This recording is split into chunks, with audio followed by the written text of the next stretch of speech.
Hello, I'm Tom Wilkinson, and welcome to the Thinking in English podcast, a podcast aimed at intermediate to advanced level English learners.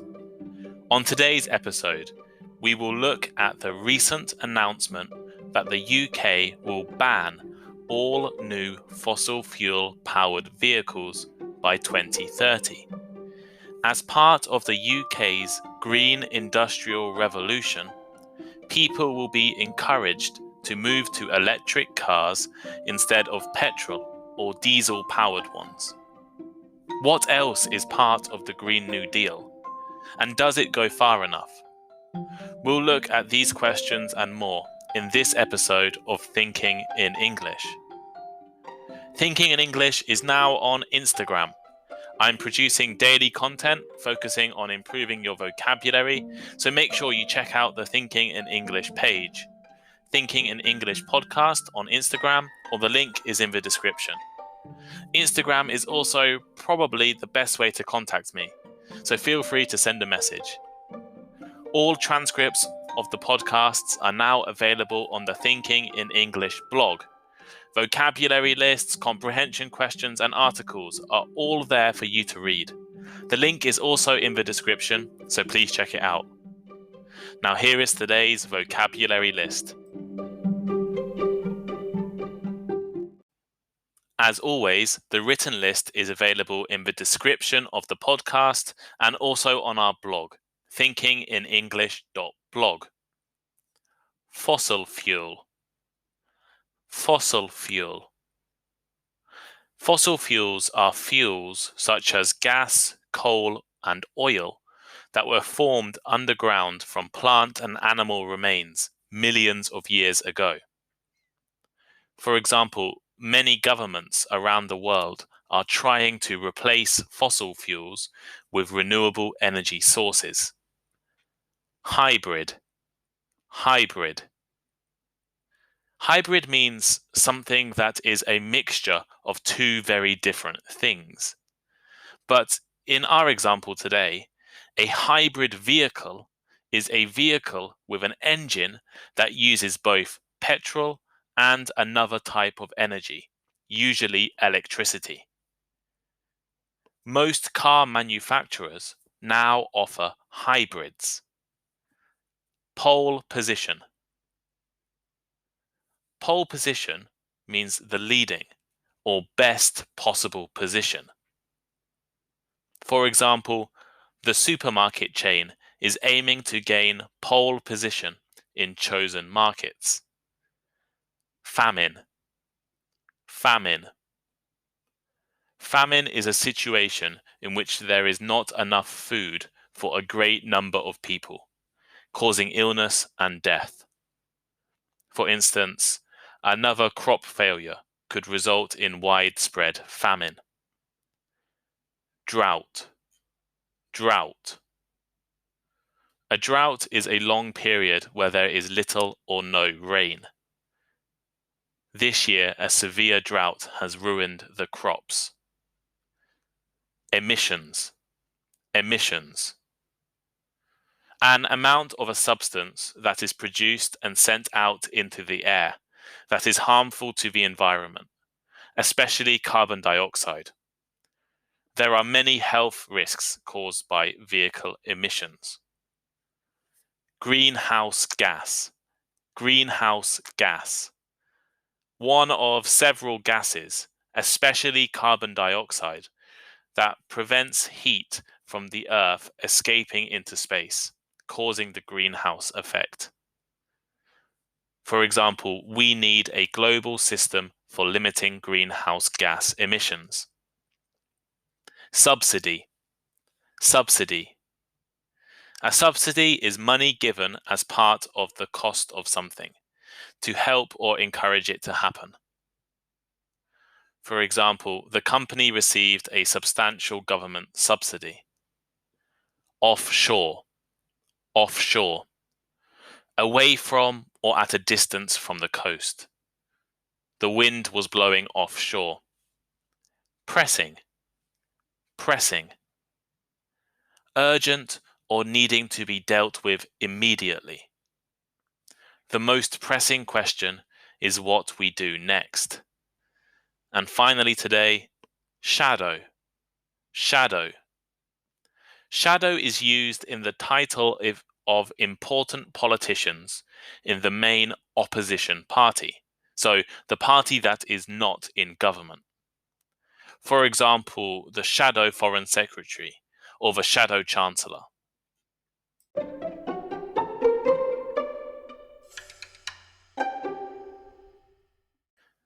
The United Kingdom has announced that it will ban the sale of all new fossil fuel-powered vehicles in 2030 as part of the country's Green Industrial Revolution plan.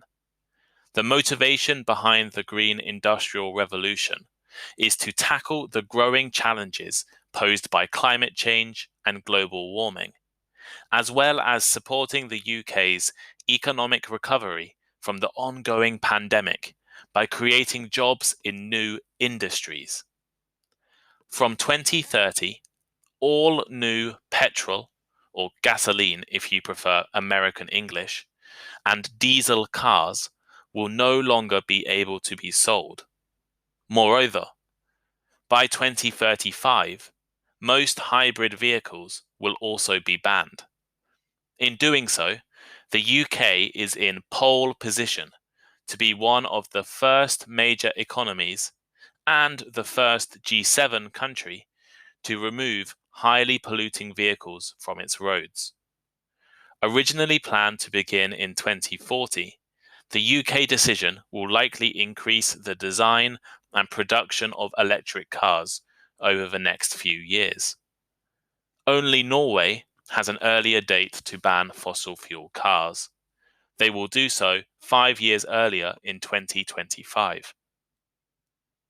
Climate change and global warming are potentially the biggest challenges facing our societies over the coming century. Increasing temperatures, rising sea levels, and unpredictable weather are just some of the consequences. In turn, these can cause major problems ranging from poor air quality to famine and drought. According to a 2019 European Parliament report, road vehicles produce up to 30% of the EU's carbon dioxide emissions. As one of the most damaging greenhouse gases, CO2 emissions need to be reduced, and Britain's new rules could help to achieve this. £4 billion out of a £12 billion package of public spending will be used to fund the Green Industrial Revolution, and is hoped to attract 3 times more private investment. To accelerate sales of cleaner or electric vehicles, the UK government aims to spend £1.3 billion on electric vehicle charging points and nearly £500 million to develop electric car batteries. In addition, £582 million in subsidies will make zero and ultra-low emission vehicles cheaper for people to buy. In combination with the car ban, it is hoped that these measures will encourage as many people as possible to purchase clean vehicles. Moreover, it might make manufacturers more committed to designing electric cars, considering that the UK is one of the largest markets for new cars in the entire world. Banning polluting vehicles is just one part of the 10-point plan introduced by Prime Minister Boris Johnson. The UK is also focusing on offshore wind power, with the goal of producing enough offshore wind to power every home in the UK. To do this, they will quadruple the amount of wind power produced by 2030. Wind power is not the only non-fossil fuel energy source the UK is focusing on. Part of the Green Industrial Revolution is pushing nuclear power as a clean energy source. Funding has been made available for a new large nuclear plant, as well as more advanced small nuclear reactors. Making homes, schools, and hospitals greener, warmer, and more energy efficient is another key aim of the policy. part of this is a target to install 600,000 heat pumps every year by 2028. Heat pumps are low-energy electrical devices for warming homes. Furthermore, the UK is also focusing on developing world-leading technology to capture and store harmful emissions away from the atmosphere, with a target to remove 10 million tons of carbon dioxide by 2030. So here are today's final thoughts. The reaction to the UK's green industrial revolution has been mixed, to say the least. On the one hand, it is definitely a step in the right direction. The environment is a pressing concern, and governments around the world should encourage fast and proactive action to reduce the damage their country causes. Many of the policies on the UK's 10-point plan will help to achieve this. On the other hand, critics have argued that it is not far-reaching enough. The $4 billion allocated to implement the plan is far too small for the scale of the challenge. For instance, the new high-speed railway being built in the UK is going to cost 25 times more than the $4 billion given to environmental issues. Shadow Business Secretary Ed Miliband criticised the plan, saying that the funding does not remotely meet the scale of what is needed to tackle unemployment and the climate emergency, and is only a fraction of the funding announced today is new. While the UK's environment-focused Green Party welcomed some measures, they stated that when you put it in the context of the scale of the climate and nature emergencies that we face, and indeed the scale of the job emergencies that we face, then it is nowhere near ambitious enough. It's not urgent enough, and it's not bold enough.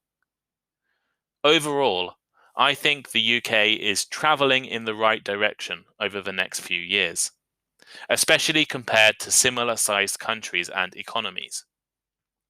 But what are your countries doing to respond to environmental problems? Where should money be invested? In electric cars, renewable energy, carbon capture? Or is the environmental problem overstated? What do you think?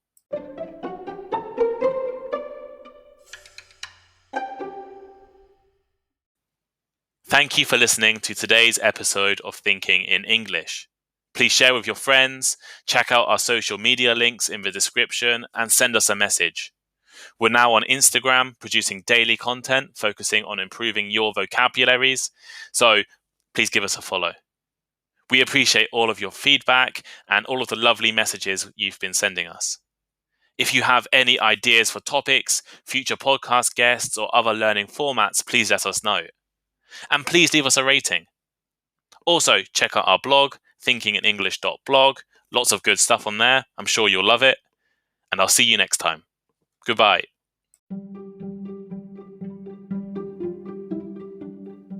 Thank you for listening to today's episode of Thinking in English. Please share with your friends, check out our social media links in the description, and send us a message. We're now on Instagram, producing daily content focusing on improving your vocabularies, so please give us a follow. We appreciate all of your feedback and all of the lovely messages you've been sending us.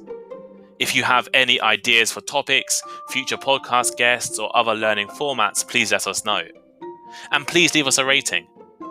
Also, check out our blog, thinkinginenglish.blog. Lots of good stuff on there. I'm sure you'll love it. And I'll see you next time. Goodbye.